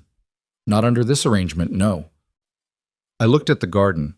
The weed I'd been pulling was still in my gloved hand, long roots trailing dirt. I set it down on the pile beside me. "Okay," I said. "Are you all right with that?" I thought about the question honestly, the way I'd been trying to think about everything since the shelter, without the cushioning, without the story I told myself to make things easier. "I don't know," I said, "but I think I can live with it." And I meant that in a specific way. I could live with it because the outcome was not, ultimately, about Derek. It had never really been about Derek. Derek's consequences were Derek's. They belonged to him the way all consequences belong to the person who earns them. What I had fought for was not his punishment. What I had fought for was myself. The restitution order includes you as the primary victim, Frank said. Given the total amount in his current asset position, the recovery will be partial, but it will be on the record and enforceable. It's enough, I said. I put the glove back on and went back to the weeding. The sentencing hearing was on a Thursday in mid-June. I submitted my victim's statement in writing it.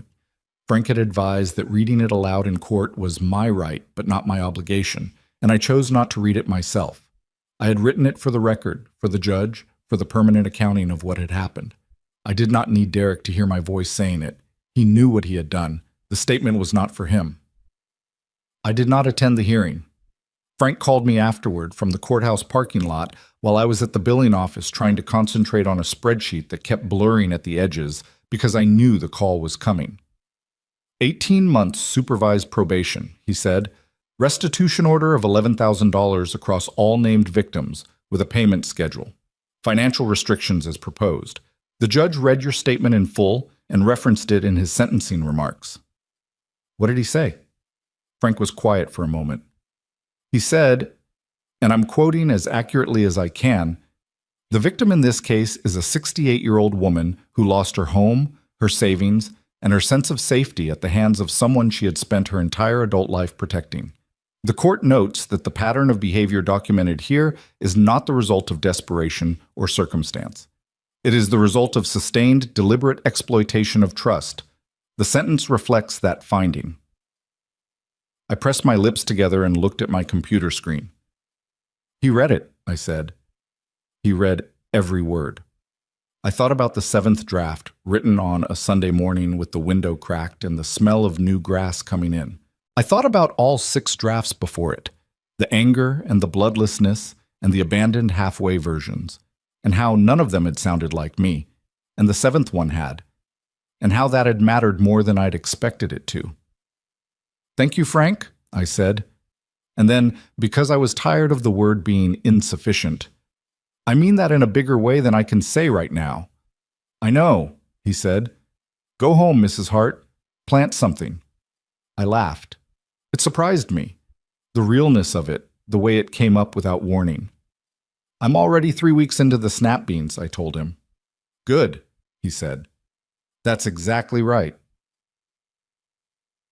Now, I need to tell you about the trust, about what I told Frank I wanted to do with it, that Monday morning at his office with the South Garden visible in my head and the 7th draft of the victim's statement still sitting between us on the table.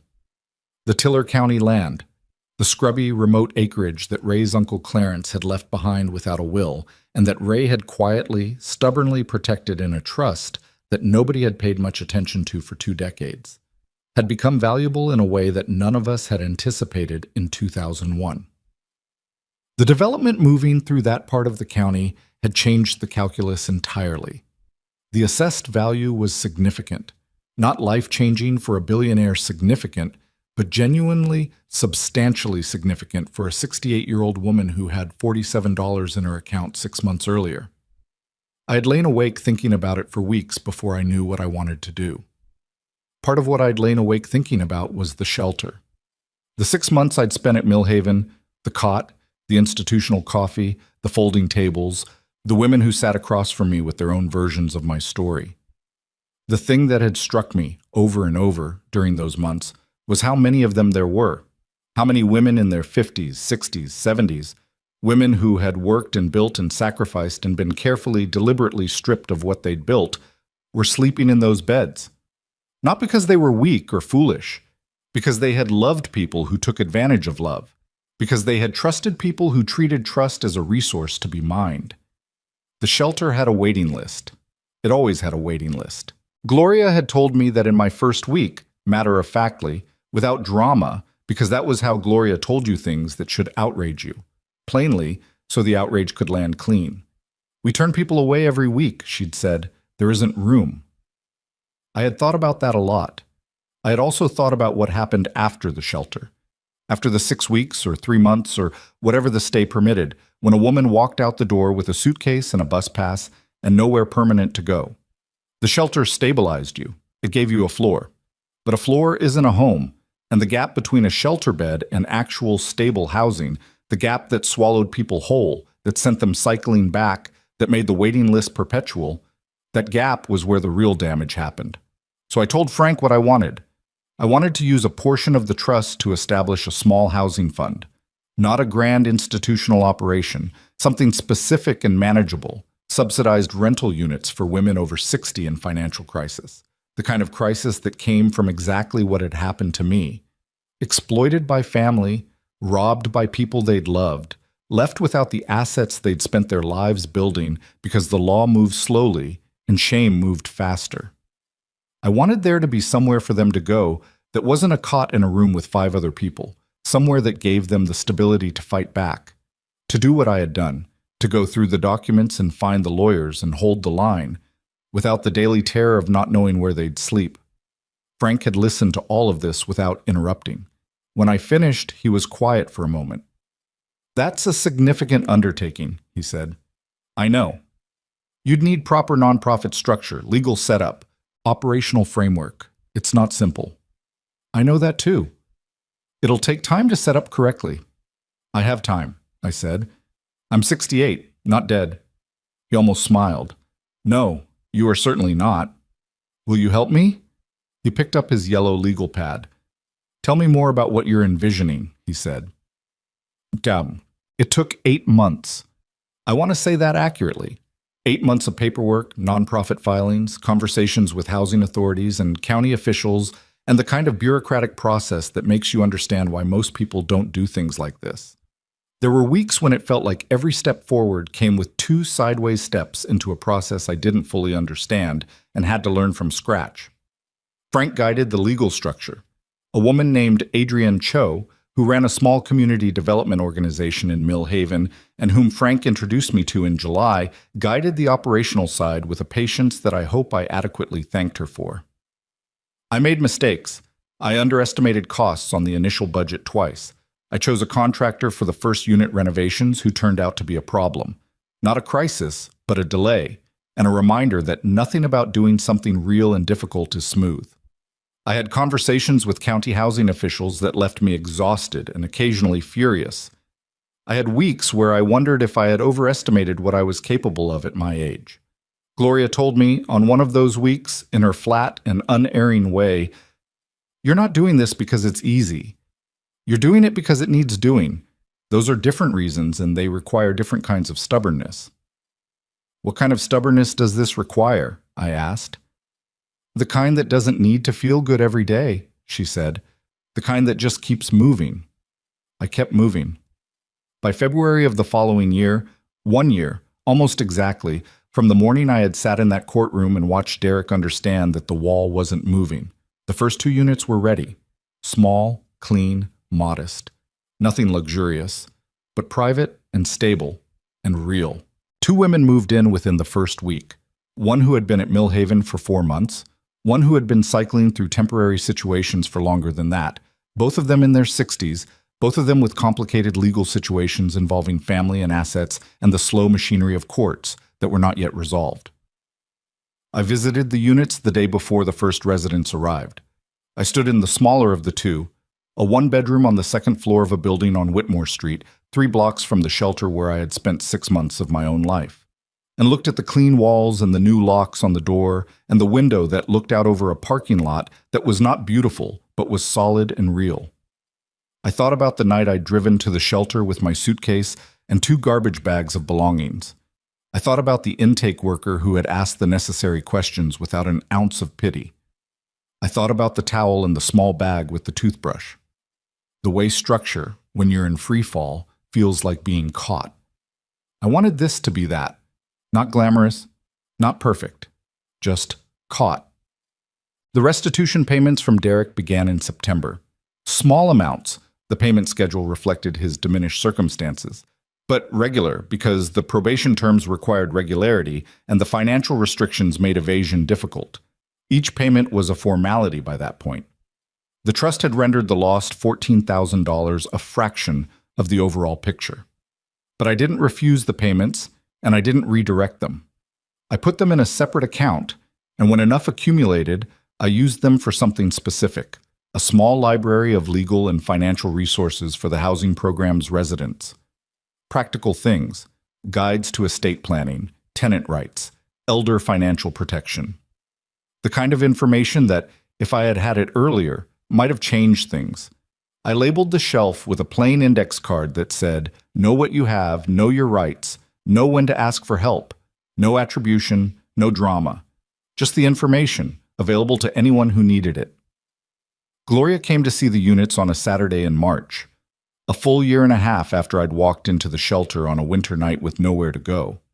She stood in the small common area between the two units and looked around with the expression I'd come to know well.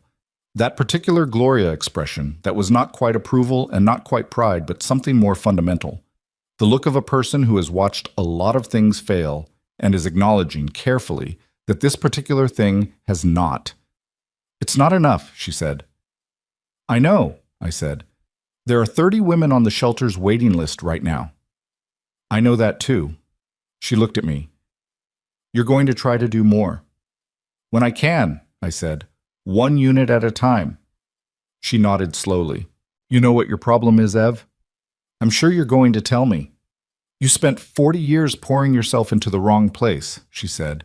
"Now you've found the right one and you can't stop." I thought about that. "Is that a problem?" I asked. "No," she said. "It's just who you are." Check. I think about Derek sometimes.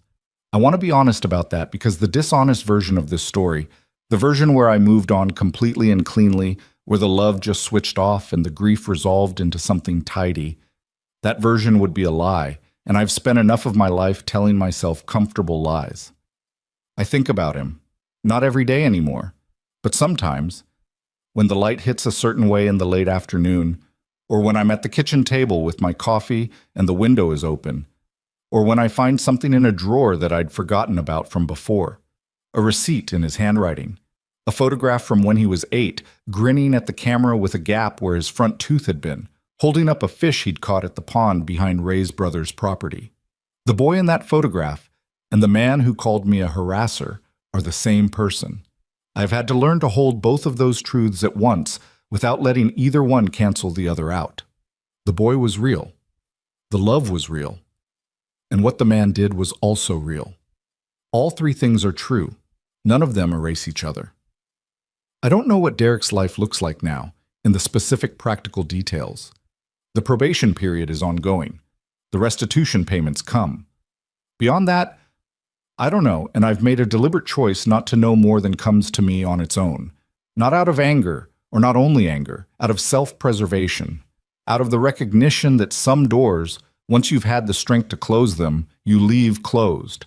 Not because you hate what's on the other side, but because you finally understand that opening them again costs more than you have. What I know is this: he built his life on sand, and the tide came in. Not because anyone pushed it, not because I sought revenge or wished destruction on him. The tide came in because tides come in. Because actions accumulate, because the specific fraud of treating people's love as a resource, of identifying where someone is soft and pressing there again and again until you've taken everything that softness would give, is not a sustainable way to live. It catches up. Maybe not as fast as it should, maybe not in the way you'd script it if you were writing the story, but it catches up. His did. But I am 69 years old now, writing this in my kitchen on an October morning with the window cracked and the south garden visible beyond it, looking considerably better than it did 18 months ago. The snap beans came in strong this past summer. The tomatoes were inconsistent. Some years are just inconsistent. But I got enough for 2 rounds of canning and a batch of sauce that I gave 3 jars of to Gloria, who said it was too sweet and then came back for a 4th jar the following week. The housing program has 4 units now. We have a waiting list of our own, which is not what I wanted, but is the reality of need versus resource. Adrienne is helping me apply for a small county grant that could fund 2 more units by next year. Frank reviews every contract. Patricia Hess, Gerald Aldis's former colleague, has become the trust managing attorney, a role she took on with the methodical enthusiasm of a person who recognizes when a thing is worth doing carefully. The trailer has been home again for over a year. It is not the same as before. Some things can be physically restored and still not feel quite the same, and I have learned to accept that without needing it to be otherwise. The second porch step still creaks. The kitchen window still looks out over the garden. Ray's recliner is gone, but the floor beneath where it stood is the same floor. I have put a different chair there, a plain wooden one that I bought secondhand and refinished myself over 2 weekends, badly the first time and better the second time. And it is not the recliner, but it is mine, and I chose it, and that matters in ways I couldn't have articulated a year and a half ago. I have 4 people I consider genuine friends now: Gloria, Adrienne, Cole Rafferty, and his wife Karen, who invited me to dinner in August and whose kitchen table I sat at for 3 hours eating good food and talking about nothing consequential and feeling, for the length of that evening, like a normal person living a normal life. I do not take that feeling for granted. I have learned at 69 that ordinary evenings are the thing. Not the dramatic moments, not the vindications, not the courtroom rulings or the document revelations. Those things matter. But they are not the life. The life is ordinary evenings around tables with people who are glad you're there. It took me losing everything to understand that. I wish I'd understood it sooner. I suspect most people who understand it deeply learned it the same hard way. Well, I want to talk to you directly now because I said at the beginning that I was telling this story because someone out there needed to hear it, and I think I owe you the part where I say what I actually mean. If you are reading this, and you are in the situation I was in, not necessarily the same situation, but a version of it, any version of it, the version where you have been giving and covering and forgiving and calling it love when it has stopped being love, I want you to hear this. The money can sometimes be recovered. The property can sometimes be restored. Those things are real, and they matter, and you should fight for them with everything you have. But the most important thing I got back was not the trailer, and it was not the trust. It was the knowledge that I had the right to protect myself, that my life, my assets, my dignity, at 68, at 69, at whatever age you are right now, belong to me. Not to the person who raised their voice, not to the person who called your protection harassment, not to the person who practiced your signature on a piece of paper because they calculated that your love for them was more powerful than your sense of self-preservation. They were wrong. I was wrong too, for 42 years. Wrong to think that love required me to be permeable, to have no edges, to absorb whatever was done to me without resistance. I called that love. It wasn't love. It was fear dressed in love's clothing. Fear of being alone, fear of being the bad one, fear of the silence on the other end of the phone if I ever said, enough, no more. Here's what I know now. Enough is a complete sentence. No more is not cruelty. A boundary is not abandonment. Protecting what is yours does not make you selfish. It makes you someone who will still be standing when the storm is over, with something left to build from. I am standing, I am building, and I am doing it without asking permission from the person who told me I never could. Some people will come back to you when they lose. They'll call, the way Derek called from that quiet, sleepless place, wanting to negotiate, wanting to make the consequences smaller by re-engaging your emotions. They'll use the language of family. They'll use the past. They'll use your love against you one more time because it's the only currency they have left. You're allowed to not answer. You're allowed to say, through my attorney. You're allowed to say, goodbye. You're allowed to hang up the phone and sit in the silence afterward and feel whatever you feel. The grief, the relief, the complicated mixture of the two that doesn't have a clean name, and not owe anyone an explanation for any of it. The people who truly love you will not require you to destroy yourself to prove it. And if the person who has been taking from you all this time is reading this somehow, and I don't imagine they are, but if they are, I want to say this too. It is not too late to be different. It is not too late to face yourself honestly, the way Ray said you would have to eventually, and decide to be someone whose life is built on what they actually earned. That path is harder and slower and less immediately satisfying than the one you've been on, but it ends somewhere you can live with. The other path ends where Derek ended up, standing in a courtroom, watching a judge read about everything you took, knowing that the people you burned through to get there are building lives that don't include you. That is not a life. That is a series of transactions that ran out of counterparties. You can choose differently. That choice is always available, but it has to be a real choice made with real accountability, not another performance designed to get something from someone who has finally stopped being available to take from. I planted the snap beans early this year, March, which is probably too early for this part of the country, and I knew it when I was doing it, but I did it anyway because I wanted to, because I felt like it, because it was my garden and my timing and my choice, and if they don't come in right, I'll plant them again. The second porch step creaked this morning when I went out to check them. It creaks the same way it has for 30 years, and it will probably creak the same way for 30 more. And I find I love that creak with a specificity and a gratitude that I could not have articulated before all of this. The ordinary, stubborn permanence of a creaking step, the fact that some things hold, the snap beans are coming up, the trust is intact. I am 69 years old and I am still here, still building, still choosing what to do with whatever time I have. That is everything. That is the whole point. That is enough.